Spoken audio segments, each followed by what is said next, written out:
तवाज़ो और इस्तिग़फ़ार की बरकत का अजीब वाक़या।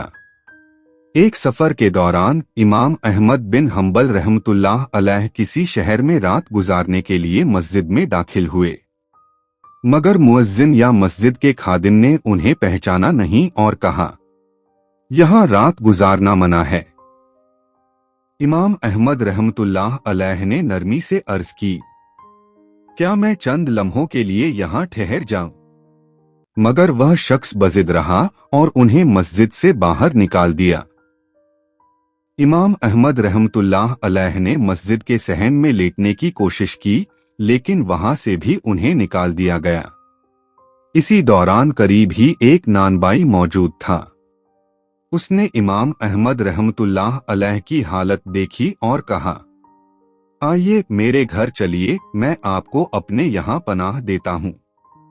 जब इमाम अहमद बिन हम्बल रहमतुल्लाह अलैह नानबाई के घर पहुँचे तो देखा कि वह शख्स हर लम्हा अस्तगफिरुल्लाह पढ़ रहा था। रोटियां गूंधते वक्त, पकाते वक्त, उठते बैठते हर वक्त ज़बान पर इस्तिग़फ़ार जारी था।